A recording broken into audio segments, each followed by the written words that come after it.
भरो मांग मेरी भरो, चलो प्यार मुझे करो, अंग से अंग लगा के प्रेम सुधा बरसा दे, दासी तेरी प्यासी रही कितने जन्म, भरो मांग मेरी भरो।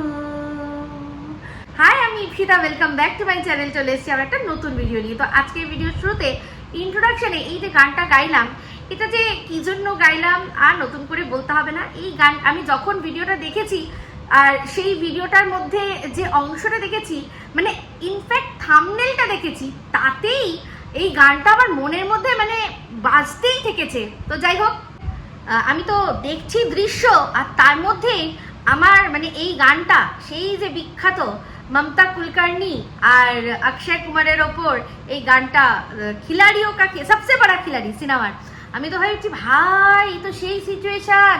তো যাই হোক, এইরকম সিঁদুর সবাই মুছে দেয়, পড়ায় না কেউ, এরকমও একটা নাটক আমরা কিন্তু দেখেছিলাম, কার তরফ থেকে? অবশ্যই মন্দিরা।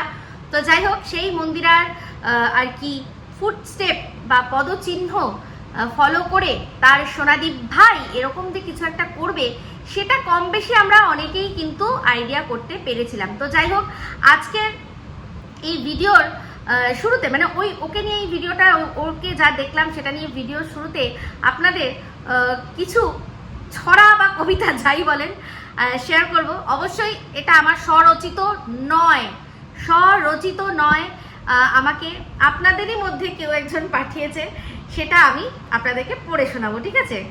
ঘোড়া বউ ভেড়া বর, ব্লগে করে নাটক ঝড়, ঝগড়া হলো কান্না কাঁদে, ভিউ বাড়ে ফ্যানও সাধে, বলে দিল ছড়েসি নড়াকার ল একদিন, নেট পাড়ায় সব করে চিনচিন, পরের দিনই বাজে সানাই, ঘোড়া ভেড়া বিয়ে আবার ভাই, ল্যাম্প বলে সরি রে, ঘোড়া বলে ভিউজ দে পরে, নাইটি পাজামা ক্যামেরা ঝলক, সবাই মিলে ভিউয়ের ফাদক, ঘোড়া বলল আমি যাচ্ছি চিরতরে, ভেড়া বলল তাহলে আমি খাবো ঘাস ধরে, একদিন ঝগড়া একদিন কাদা, ব্লগে করে শুধু ড্রামা বাঁধা, ভিউ এলো লাফিয়ে টাকা ঝরে, অন্ধ ভক্তরা চিন্তায় মরে, ভেড়া বলল ঘোড়ামণি বিয়ে হোক আবার, ঘোড়া বলল চুপ কর, ক্যামেরা চালু কর আগে হাজার, ছড়সি নয়াকাল বলেও হলো মাফ, ঘোড়া দিল ভিউয়ের গাদা গাদা চাপ, ঘন্টা বাজে reel ready, season 2 breakup again steady, ভেড়া বর বলল সিঁদুরের কি দরকার, আমরা তো ফুলসজ্জাও করে ফেলেছি আগে 4 বার, ঘোড়া বলল ভেরু আমার জান, কমেন্টে সবাই এটা বিয়ে না সিজন পার্ট ফাইনাল, তোমার পায়েই আমার ভিউ আছে রে ভেরু, ভেড়া কাপা গলায় বলে তাই তো তোর বেলতলায় আসা বারবার রে নেরু, ঘোড়া হলো একদিন মন্দিরার কপি, ড্রিঙ্ক করে বলল ড্রামা ছাড়া জীবন তো সাদা কপি, ভেড়া চিৎকারে পরকিয়া পরকিয়া, ঘোড়া বলে সেটাই ছিল প্র্যাকটিস, আর বেশি করলে দেব তোর পশ্চাতে ভূত জলকিয়া, ঘোড়া ফিসফিসিয়ে বলল ভেরু এই চুমু না দিলে ভিউজ পড়বে ধপাস, ভেড়া চুমু দিয়ে বলে করে দিলাম বেব, করবো না আমি উপবাস, অবশ্যই উপবাস তো করতেই হবে ভিউজ চলে গেলে, ঘোড়া বলে তোর ঠোঁট মানি আমার কন্টেন্ট রিচ, ভেড়া বলে তোমায় চুমু খেলে আমার জীবনে দূর হয় গ্লিচ, ঘোড়া চেপে ধরে বলে এই চুমু হবে ভাইরাল টুনাইট, ভেড়া জবাব দেয় তোকে চুমু মানে ভিউজ ইন ফ্লাইট, ঘোড়া কোমরে গাজর বেঁধে বলে ভেরু আমি আজ ঘোড়ার রানী, আয় তোকে কামড়াই, ভেড়া ঘেমে বলে এটাই ফুলসজ্জা না অ্যানিমেল প্ল্যানেটের লাইভ, ঘোড়া বিছানায় বসে বলে দেখ সিঁদুর নেই কিন্তু শরীর গরম, ভেড়া তোলে মোবাইল, তাহলে ফুলসজ্জার ভিডিওটাই করি, ফার্স্ট মিলিয়ন ফোরাম, ইয়েস। তো খুব সুন্দর করে লিখেছে। যাই হোক, আমি কতটা ভালো করে পড়তে পারলাম আমি জানি না, কিন্তু আপনাদের কেমন লাগলো অবশ্যই কিন্তু কমেন্ট করে জানাবেন। তো যাই হোক, যে ভিডিওটা দেখলাম সিঁদুর দানুরি বাবা, আমি শুধু দেখছি আমাদের শেরু ভালো করে দেখছে। এতক্ষণ মা বাবাকে যেভাবে ট্রেনিং দিল, বাবা ঠিক অ্যাক্টিংটা করতে পারলো কিনা। তো যাই হোক, শেরুর যা মানে আর কি দেখলাম, মানে বাবার বিয়ে দেখে যে রিয়াকশন দেখলাম, সেখানে দেখলাম শেরুর মনে হলো খুব বেশি ওর ভালো লাগেনি। মা অনেক ভালো করে শিখিয়েছিল, কিন্তু বাবাটা ওই তো সেই কোনোভাবেই পারে না।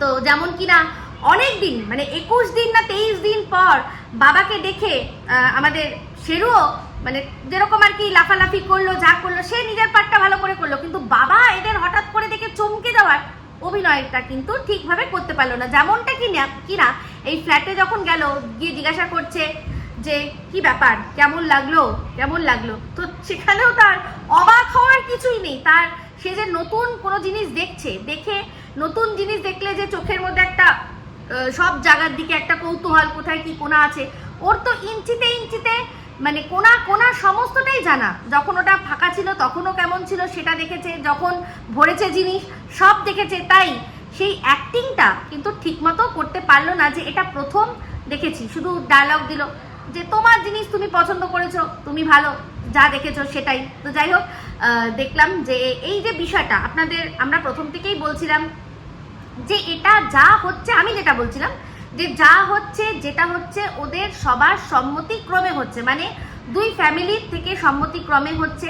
যেমন কিনা দেখেছেন যে এই সুতো, সে কিন্তু তার দুই বোন, বাবা মা দুজনকে নিয়ে একটা গোল মিটিং করে তারপর ফ্ল্যাটে যাওয়ার ডিসিশন নিয়েছে। যেখানে একটা দেখেছেন একদিন এই সুতোর বাবা এসে সে কিন্তু কি করেছে না, জামাইয়ের সাথে বসে আলোচনা করেছে। ওদের বডি ল্যাঙ্গুয়েজ, ওদের কথাবার্তা, ওদের লিপসিং যেটুকু দেখেছি তাতে পরিষ্কার বোঝা যাচ্ছে যে এটা খুবই একটা মানে একদম সাধারণ ব্যাপার। এমনকি যে যদি সত্যি পরিবারের মধ্যে সেরকম অশান্তি হয়, তাহলে পাড়া প্রতিবেশী আত্মীয় স্বজন কেউ জানবে না, হতে পারে না। তো যাই হোক, পরিষ্কার যেটা সবাই সর্বসম্মতিক্রমে হয়েছে। আমি কারোর একজনের ভিডিওতে শুনলাম যে এই সুতোর বর সে নাকি বলেছে যে এই যে যখন সোফাটা, ওদের ঘরে যে নতুন সোফাটা আছে, সেই সোফাটাকে নাকি বলেছিল যে এটা তো কিছুদিন পর ওপরে উঠে যাবে। তো ওপরে উঠে যাবে তার মানে আমার যেটা মনে হচ্ছে, এরকম একটা আলোচনা শুনলাম, মানে আমার যেটা বুদ্ধি বলে, সেখানে হচ্ছে গিয়ে হয়তো এই সুতোর শ্বশুর শাশুড়ি যাদের কিনা এখন বয়স হয়েছে, তো ওপর থেকে নিচ ওঠানামা করতে তাদের প্রবলেম, তো এদের মধ্যে সম্পর্ক খুবই ভালো হয়েছে। সেখানে কি না যেটা নিয়ে ঝামেলা ছিল যে ওই 4 পেয়ে পোষ্য, সেই পোষ্যকেও ভালোবেসে ফেলেছে। তাই জন্য হয়তো এরকম হতে পারে যে শ্বশুর শাশুড়ি এবার নিচে নেমে আসবে তাদেরই সুবিধার্থে। তো বাথরুম সুন্দর হয়ে গেছে, রান্নাঘর সুন্দর হয়ে গেছে, তো ওপরে আছে এক্সট্রা বলতে হয়তো যেটা নিচে নেই, আমার যতদূর মনে হয় হয়তো মার্বেল বা যাই হোক টাইলস যা হোক সেটা বলা, মানে ফ্লোরিংটা হয়তো ওপরে রয়েছে। বাদ বাকি ওদের যা ওপরে যেরকম বাথরুম, সেরকম ও বাথরুম রান্নাঘর একদম ঝকঝকে তকতকে করে নিয়েছে। তাহলে আর ওনাদের নিচে এসে থাকতে কোনো অসুবিধা নেই। হয়তো এরা কালে ভদ্রে এরকমই হবে যে ওরা ওপরে চলে গেল আর এরা নিচে থাকলো, তাই না? এরকম হতে পারে। তাই জন্যই আর কি কথাটা বলেছিল যে সোফাটা তো ওপরে চলে যাবে। আর সেই জন্যই দেখুন, নিজের পয়সায় কেনা সোফা সেটা কিন্তু সুতো নিজের ফ্ল্যাটে নিল না, যেখানে কিনা ওর 2 BHK ফ্ল্যাট, একটা মানে ওই সোফাটা নিয়ে গিয়ে যেটা ওর আর কি লিভিং রুম হিসাবে যেটুকুই অ্যাকচুয়ালিতে আছে, সেখানে ওটাকে রেখে ও আরামসে সেটাকে সামনে একটা সেন্টার টেবিল রেখে সেটাকে ব্যবহার করতে পারতো। ওর ভালো করেই জানে যে এখানে যখন ও ফ্ল্যাট নিয়েছে, সেখানে ওর বাবা মাঝে মাঝেই আসবে, ওর মা আসবে, ওর বোনরা আসবে, পার্টি করবে একসাথে, বোনের বর, তার বাচ্চারা না, একজনই বাচ্চা, সবাই আসবে। তাহলে সেক্ষেত্রে যারাই আসবে সবাই কি গিয়ে ভেতরে বিছানায় ওর বেডে বসবে? নিশ্চয়ই না। যখন ও আর কি উপায় রয়েছে, এই বাড়িতে ছিল না ও গুদাম ঘরের মতো ঘর, আলাদা ব্যাপার, কিন্তু যেখানে গেছে সেখানে তো প্রপার 2টো আলাদা বেডরুম রয়েছে। একটা অ্যাকচুয়ালিতে ছোট হলেও একটা জায়গা রয়েছে যেটাকে লিভিং রুম বলা যায়, যেখানে একটা আর কি যেন বলে ডাইনিং টেবিল পাতা যায়। দেখুন, পয়সা দিয়ে নিজের কিন্তু পয়সায় ডাইনিং টেবিল কিনলো, কারণ নিচে বসে খেতে অসুবিধা হয়। তাহলে এই ফ্ল্যাট বাড়িতে তো সাধারণত তারা সবাই মোটামুটি আর কি ডাইনিং টেবিলেই খায়, তাও ওখানে ও রেখে আসলো ডাইনিং টেবিলটা। তাহলে হয়তো এরকমই হতে পারে যে যদি এইরকমই হয় যে উপরে যা জিনিসপত্র আছে সব সমেত ওরা উপরে চলে যাবে, নিচে যা আছে সেই সব সমেত শ্বশুর শাশুড়ি আসবে, কোনো কিছু চেঞ্জ হবে না, শুধু মানুষগুলোই ওপর নিচ হবে, বাদ বাকি সব যদি একই থাকে তাহলে হয়তো শ্বশুর শাশুড়ি খাওয়ার জন্যও কিন্তু আর কি ডাইনিং টেবিলটা তো লাগবে। ওনাদের বয়স হয়েছে, ওনারা মাটিতে বসে হয়তো খেতে পারবে না, সেই জন্যই এইগুলো হয়েছে। জানি না, আমি ঠিক বলতে পারবো না, আমার যেটা মনে হচ্ছে সেটা বললাম। তো যাই হোক, আমি শুধু এই সুতোকে বলছি, সুতোর যে ডায়লগগুলো সবটা পরস্পর বিরোধী। এর আগে যখন বাড়ি ছেড়ে যাবে তখন কি বলেছিল যে দুনিয়ার যে আমাকে যা খুশি বলুক, কিন্তু যেদিন তুমি আমাকে কোনো খারাপ কথা বলবে সেদিন কিন্তু আমি নিজেকে ধরে রাখতে পারবো না, আমি কিন্তু তোমার সাথে আর থাকবো না। তাহলে এই যে ওয়ার্ডটা ওকে বলা হয়েছে, এই ওয়ার্ডটা কেন হাইলাইটেড হবে না বারবার করে? কারণ একটা মানুষ, সে তো পাগল না যে সে তার বউকে এই একটা ওয়ার্ড বলবে যেখানে তার কোনো দোষ নেই। কি তার দোষ কি যে পাশাপাশি কেউ ওদের ওপর কালা জাদু টুকটাক করছে, সেটা তার বউ ধরিয়ে দিচ্ছে বা সেটার জন্য সাবধান করছে। সেই জন্য বলুন না, যতই রাগ হোক না কেন, কোনো বর, তার ওপর ওর বরের মতো বর, ওর বর তো মদমাতাল নয় বা ওর বর এরকম নয় যে প্রচন্ড যাকে বলে বদরাগী, সেরকম কিচ্ছু নয়। তাকে তো আমরা এতদিন ধরে ওর চোখ দিয়েই দেখেছি, এমনকি যখন নিজে বন্ধুরা ট্রেন আসছে, বন্ধুরা ট্রেন যাচ্ছে, আমরা তো দেখেছি তাকে, কারণ আমি তো সামনে গিয়ে দেখেছি। হ্যাঁ, আমি তো সামনে গিয়েও তার সাথে কথা বলেছি, দেখেছি, যখন আমার হাজব্যান্ডও কথা বলছিল তখনও দেখেছি। তাহলে সেখানে এই লোকটা, সেখানে ও বলেছে যে এত উত্তেজিত নাকি করে দিয়েছি আমরা, হানা টানা যেগুলো বলেছে, কই সেখানে গালাগালি মন্দ তো করেনি, কথা যা বলার বলেছে। কিন্তু গালাগালি, আমি তো এটা বলতে পারবো না, আমি জানেন মিথ্যা কথা বলি না, কিন্তু তার মুখ থেকে তো আমাদের জন্য একটা গালাগালি বেরোলো না। তাহলে সেই বরটা তার বউয়ের ওপর কেন এত তিতি বিরক্ত হলো যে এই ওয়ার্ডটা বললো? তো যাই হোক, আজকে যখন দেখছিলাম সিঁদুর পরিয়ে দিচ্ছে তখন বলছে আর কোনোদিনও বলবে না তো যে সিঁদুর তুলে দেওয়ার কথা না। তারপর বলছে যে শাখা পলা, যখন আর কোনোদিনও বলবে না তো যে শাখা পলার খোলার কথা, আমি নাচুম গাউন সব কিছু করুন, কিন্তু শাখা পলা সিঁদুর সব নিয়েই করব। হ্যাঁ, তো যাই হোক, তাহলে এইটার শেষে এটা তো নিশ্চয়ই বলতে পারতো আর কোনোদিনও আমাকে বলবে না তো ঝাড়ুসি না কাল। তখন আমাদের ভেরুদাদা বলছে না না, এবার তোমাকে বলবো আমি কানকি। এবার বলবে কানকি। তো ওই কানকি বললেই দেখবেন না কিরকম হুড়হুড়, আবার যখন ভিউজ ডাউন হয়ে যাবে আবার বলবে যে আমার বর না আমাকে কানকি বলেছে, দেখবেন হুড়হুড় করে আর কি ভিউজ বেড়ে যাবে। তো আমি তো বরাবরই কিন্তু ওদেরকে এমনই বুদ্ধি দিই, আমার দর্শকরা রেগে যায় যে আপনি তো বুদ্ধি দিয়ে দিচ্ছেন, কিন্তু আমি দিই কি করবো, আমার বড় দয়ার শরীর তো দিয়ে দিই।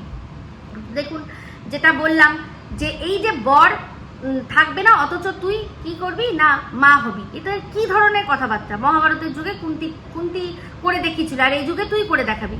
তো অবশ্যই সেটা দেখলো কোনোভাবে সম্ভব না। অ্যাকচুয়ালি ব্যাপারটা কি জানেন? অ্যাকচুয়ালি ব্যাপারটা হচ্ছে এই যে এত লোকে এত কন্ট্রোভার্সি ছুড়ে দিচ্ছে, সে মন্দিরা বলুন, মারিয়া বলুন, আমাদের ওর জাস দিদি বলুন, হ্যাঁ, এই পৃথিবীতে যেখানে যা, মানে আমাদের এই পৃথিবী, ছোট্ট পৃথিবীর মধ্যে এত কিছু হচ্ছে, ও মুখ খুলতে পারছে না। মনে করে দেখুন, সোমনাথ বলেছিল যে এখন যে যাই করুক না কেন তুমি মুখ খুলো না, কারণ তোমার মুখ খোলা সাজে না, তুমি যা করছো তোমার মুখ খোলা সাজে না। তো সেই জন্যই ও আবারও ফ্ল্যাটে গিয়ে পতিব্রতা নারী হওয়ার জন্যই বলছে যে প্লটটা আবার ঘুরাতে হবে। কারণ এমনিতেই যে ওই যে ওখানে বর ছেড়ে গিয়ে সিঁদুর, শাখা সিঁদুর তুলে দিয়ে ওই রকম একটা সেই ড্রেস, যার জন্য মানে সাজগোজ, যেটার জন্য ওকে সবাই, প্রত্যেকটা মানুষ, বার ডান্সার, হ্যানা ত্যানা, আরো নোংরা থেকে নোংরাতর ওয়ার্ড ব্যবহার করছে, সেখানে ও কোনো উত্তর দিতে পারছে না, কারণ জানে ও নিজেই মানে দীর্ঘদিন এরকম মানুষকে বলে গেছে। তো এখন ওকে বলতেই হবে, শুনতেই হবে। সেই জন্য বর ছেড়ে তুমি এইসব করছো, বেলেল্লে করার জন্য তুমি বর ছেড়েছো, সেই জন্য ও দেখছে কি আস্তে আস্তে আস্তে আস্তে ওর ভিউজ কিন্তু কমছে। আপনারা যদি লক্ষ্য করেন, প্রথম যখন করছিল তখন যে ভিউজটা, সেই ভিউজটা কিন্তু ছিল না। ও একদিকে না কন্ট্রোভার্সি আর কি জায়গায় কন্ট্রোভার্সি করতে পারছে, যখন ও বলছিল না যে আমার তো কন্ট্রোভার্সি চ্যানেলটা পুরো মরেই গেছিল, আমরা সবাই যারা ওর ভিউজ দেখতে পাচ্ছি আমরা বুঝতে পারছিলাম যে একটা ভিডিও সারাদিনে দিচ্ছে, তাতে 3টে ভিডিও করে ওর আগে যা ভিউজ হতো তার চেয়েও প্রায় ডবল ভিউজ হয়ে যাচ্ছে। কিন্তু সেই জিনিসটা আর থাকছে না, সেই জিনিসটাও ধরে রাখতে পারছে না। কারণ স্বাভাবিক কথা, ওর দর্শকরা যারা কিনা ওকে দেখেছে যে দিনের পর দিন ও আদর্শ আর সবাই খারাপ আঙুল দিয়ে দিয়ে বলেছে, তাদের তো মুখেও চুনকালি মাখিয়ে দিয়েছে এই কদিনে, তাদের তো আর মুখে কিছু বলার নেই। আর ও নিজেকে ডিফেন্ড করতে পারছে না, কোনো দিক দিয়ে কোনো কিছু হচ্ছে না। হ্যাঁ, তারপর কি, তাই জন্য কি হচ্ছে, একবার একটা আইডিয়া করেছিল যে বর যা মেসেজ করবে সেগুলোকে বসে বসে বেচবো। তো দেখলেন সেখানেও সেগুড়ে বালি করে দিলাম। আমি পরিষ্কার জিজ্ঞাসা করলাম যে তুই ভাবছিস কি করে যে তোর বর এরপর আর তোকে মেসেজ করবে? তখনই দেখলো যে অবশ্যই এখন যদি মেসেজ করে তাহলে তো got up set up case সবাই বুঝে যাবে, সেই জন্য বসালো ভিডিও করতে। তার সে জুতো খেলো, সব দিক দিয়ে রাস্তা বন্ধ হয়ে তখন এটাই যে ঠিক আছে চলো তাহলে আমি কি করছি না, আমরা আবার এরকমই ব্যবস্থা করছি যে তুমি যেটা আর কি দর্শকের লোকচক্ষুর আড়ালে ছিল, যে আসা যাওয়া হাজব্যান্ডের, যেটা আমার ধারণা, যেটা আমার অনুমান, আমি অনুমান করবোই, কারণ আমার অনুমান গিয়ে 99% সঠিক বলে যখন প্রমাণিত হয়ে গেছে তাহলে আমি কেন অনুমান করা ছাড়বো। তো সেই অনুমান আমি পরিষ্কার করেই বলছিলাম যে অবশ্যই হয়তো যাতায়াত রয়েছে। তো যাই হোক, দেখলেন আজকে ভিডিওর মধ্যে দেখালো যে অনেক মাছ টাছ কিনে নিয়ে গেল। তো ও যখন আসছিল তখন কিন্তু আমি দেখিয়ে দিয়েছিলাম ওর গাড়ির মধ্যে কোথাও কোনো ব্যাগ দেখা যায়নি, পিছনের সিটে কোনো ব্যাগ ছিল না। আর সামনের সিটে কেউ না বসে একটা ব্যাগ যদি রেখে দেয়, সেটা যদি খুব বড় ওই ট্রলি ব্যাগ না হয়, তাহলে গাড়ির যখন চলবে ঝাঁকুনিতে একটা বাম্পার বা যাই হোক ধুমধাম করে পড়ে যাবে। কখনো ওরকমভাবে ব্যাগ রাখা যাবে না। হ্যাঁ, একটা কোনো অ্যাটাচি বা ট্রলি যার মধ্যে একটু ভার আছে সেটা রাখা যেতে পারে, কিন্তু ওর ওই কটা কন্টেনার আর ওর ওই পোষ্যর আর কি যেটা খাবারের বোলটা, সেটা এই টুকটাক জিনিস দিয়ে কত ভার হয়েছে যে ওটা সামনে বসিয়ে থাকলে ধপ করে বসে থাকবে না। তো অবশ্যই ব্যাগটা কেউ সাথে করে নিয়ে বসেছিল। তো সেটা পরিষ্কার আমরা সাধারণ বুদ্ধি দিয়ে বুঝতে পারছি, কারণ ও পিছনের সিটটা পুরো আমাদের দেখিয়েছে। ওর কাঁধে না কোনো ব্যাগ আছে, না ওর পোষ্যর পাশে কোনো ব্যাগ রয়েছে, ঠিক আছে। তো সেক্ষেত্রে ও দেখলো যে এটা এখন আমি যদি করি কোনো লাভ হবে না। তো যাই হোক, অনেক কিছু আশা নিয়ে হয়তো ও ফ্ল্যাটে গেছিল, কিন্তু পরবর্তীকালে দেখছে যে সেগুলো হবে না, হচ্ছে না। এই যে বাবা মা সাপোর্ট অবশ্যই মন থেকে করছে, কিন্তু কাহাতক তাদেরও তো বয়স হচ্ছে, কাহাতক তারা রোজ রোজ বা দুদিন অন্তর ছাড়া ওই চারতলায় উঠে এই বাজারটা সেই বাজারটা দোকানটা পাটটা করে দেবে। ও তো নিজেও খুলে দোকানপাট করতে পারছে না, কারণ ভয় পাচ্ছে যে কোনো মুহূর্তে কারুর চোখে হয়তো পড়ে যেতে পারি, আমি কোথায় আছি, আমার যে লোকেশান সেটা কম্প্রোমাইজ হয়ে যেতে পারে, সেই জন্য সে খুলকে সেটাও করতে পারছে না, বুঝতে পারছেন। তো এই সব কারণেই বললো যে তাহলে এবার যদি বর বাজার করে দেয়, বিন্দাস বলবেই তো বর বাজার করে দিয়েছে, বুঝতে পারছেন। তো এখানে আমার মনে হচ্ছে এটাই কারণ। এমনি প্রথমত ওর এই এতদিন ধরে ও সতী দুনিয়ায় সবাই অসতী, এই একটা ইমেজ তৈরি করে রেখেছিল, সেই ইমেজটা নিজে হাতেই ভাঙলো। সেটা দর্শকরা নিতে পারছে না, ভিউজ কমে যাচ্ছে। ও বুঝতে পারছে যে একদম আমি শূন্য হয়ে যাব, আমি যদি না রিভার্স করি নিজেকে আমি শূন্য হয়ে যাব। কিন্তু অ্যাকচুয়ালি একবার যখন কোনো মানুষ যখন কারুর চোখ থেকে পড়ে যায় না, যখন দর্শক বুঝতে পারে যে এ নিজে যেগুলো নোংরামি করেছে সেগুলো অন্যকে দিয়ে বলছে, উইদাউট প্রমাণ, তখন দর্শকরা কিন্তু ওকে আস্তে আস্তে ছাড়তে শুরু করবে। তো যাই হোক, আজকে বলছিল যে কত সে লক্ষ্মী, কি না ওই যে প্রথম রাত্রে যে চাদরটা পাতা হয়েছিল সেই চাদরটা একবার কেচে তারপর নাকি ভাজ করে রেখেছে, কিরে।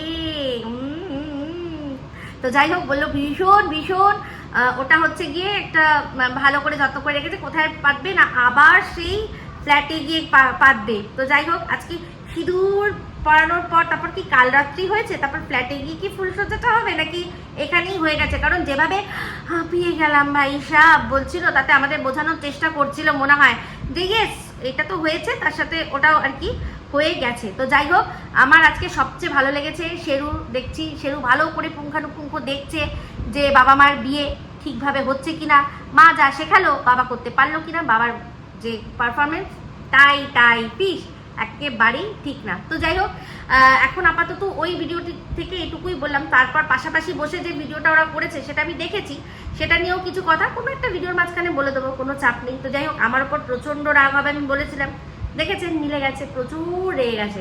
তো যাই হোক, এই বলেই ভিডিওটা এখানে এন্ড করছি। যদি ভালো লাগে তাহলে অবশ্যই লাইক শেয়ার কমেন্ট করতে ভুলবেন না। যারা চ্যানেলটা সাবস্ক্রাইব করেননি তারা সাবস্ক্রাইব করবেন। সবাই ভালো থাকবেন, সুস্থ থাকবেন। আবার আসছি খুব শীঘ্রই এক নতুন ভিডিও নিয়ে। টাটা।